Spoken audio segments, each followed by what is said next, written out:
folks, it's Jennifer Eakins here with 444 Football. I am here to talk today about the risers and fallers over the last couple weeks on Underdog for best ball drafts. Before we get going, I do want to say make sure you like and subscribe to this video and the 444 YouTube channel.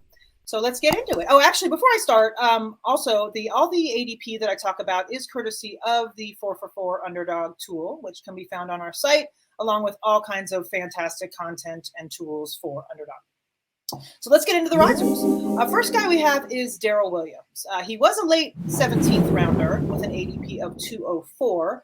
And in the last 2 weeks, he has risen up to a 14th rounder at spot 166. So he has gone up 38.3 spots in the last couple weeks. He went and visited the Cardinals on April 1st, and then he ended up signing in late May, which is a fantastic landing spot for Williams. All he has to do is basically beat out Eno Benjamin and Keontae Ingram for that backup spot behind the oft-injured James Conner. He's coming off a career-high finish as the RB32 in half PPR game points per game with 10.1. So I think Darrel Williams is a really sneaky guy. He's in a great spot if you either start with, if you want to go the hero RB, start with a really strong running back and then wait a while to take him in the 14th, or as just part of a running back stable as backups. I think he's in a great spot. Second guy we'll talk about is Kadarius Toney. He was a 10th rounder at spot 111. He is now up to the 8th round with an ADP of 96. He rose 15.4 points in the last 2 weeks. Not really sure what caused this spike for Toney. Maybe drafters are just realizing that he's a young and talented wide receiver in a new, revamped offense. The Giants were a complete disaster last year. They didn't do anything right, basically. Toney flashed some big upside. He did have a little off-field issues and an injury, but he's going to have plenty of targets this season that are up for grabs. He's a potential breakout candidate as, a possible wide receiver 1 in the fantasy realm. And he's going right now at a price tag for a wide receiver 3/4. So grab yourself some Toney. I think he's going to be a breakout guy in a very different offense this season. The third guy I'm going to talk about as a riser is one running back, Nyheim Hines of the Colts. He was a 13th round pick at spot 153. He is now up to the 12th round with an ADP of 141. He rose almost a full round at 11.5 draft spots. Nyheim Hines this summer has had kind of a slow burn, I think, with Matt Ryan coming on board in Indy. I think the one thing, though, there is Frank Wright, the head coach of the Colts, came out and said specifically, if I was a fantasy owner, I'd consider drafting Nyheim Hines. So there's, all the things that drafters need to spike his ADP a little bit over the last couple of weeks. He has the potential to be a number 2 pass catcher in that offense behind Michael Pittman. There's really not a lot out there in that offense. You've got an aging T.Y. Hilton. You've got Paris Campbell that's hurt all the time.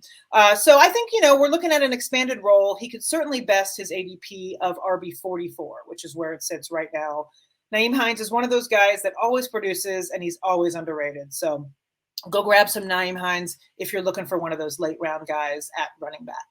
The last riser from the last couple weeks is Rob Gronkowski. He was a 11th rounder with a pick of 128. Now he's up to the 10th at pick 116. So he rose just over a full round at 12.2 spots.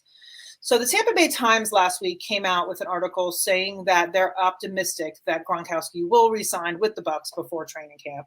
I think that's all drafters really need to know to get themselves more confident in clicking that button for Gronk. He was a tight end 4 last year in half PPR points per game. The guy's always a top 10 tight end if he's on the field. So I think his ADP will continue to rise as the summer continues. And I think that once he shows up to camp, he'll be being drafted where he should be, which is within that top 10 tight end realm. Next, let's move on to fallers. These are the guys that have taken a little dive over the past couple weeks for various reasons. First guy, we got to get him out of the way. Pretty obvious, quarterback Deshaun Watson. He was a 10th rounder at pick 113. He's now a 12th rounder at pick 133. So he's fallen 20.7 spots in the last 2 weeks. There was a 24th civil suit filed against him, along with 2 other civil suits this week. It's getting ugly in Cleveland. The Browns as a whole are currently off betting boards for all sports books as far as spreads, picks, final landing spot, all of that stuff. So I think it's going to continue to get worse for Deshaun Watson and his draft stock. There are people I assume that are willing to take him as the season rolls on, just in case, the NFL is the NFL and he ends up playing. But I feel like his ADP will drop continuously throughout the course of the summer. Second guy in the faller category is Raheem Mostert. He was a 15th rounder at spot 172 a couple weeks ago. Now he's down to the 16th round at spot 190.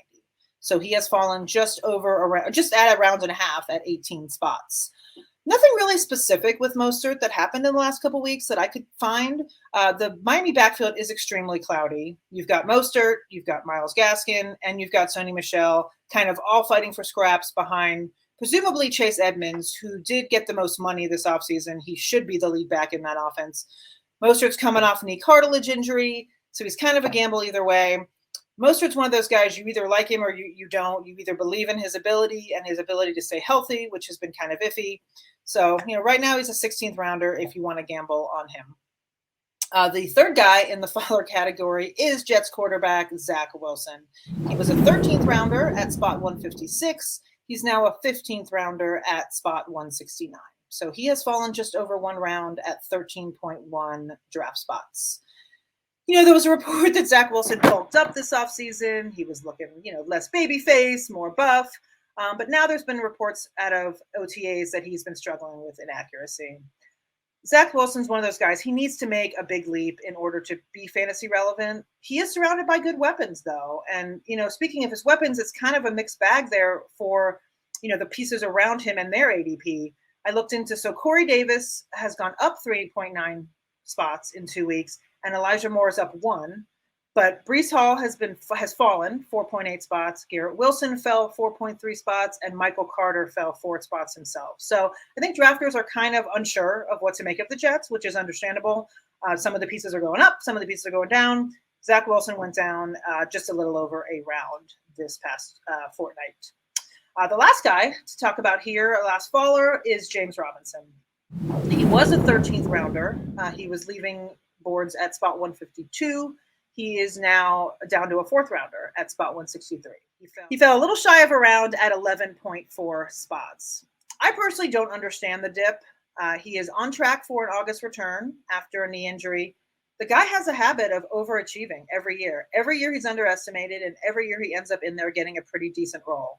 Similar to the Giants that I spoke about earlier, the Jaguars were a complete nightmare last season. Disaster in the Urban Meyer era. They couldn't use anyone properly. Everything was just not as it should have been.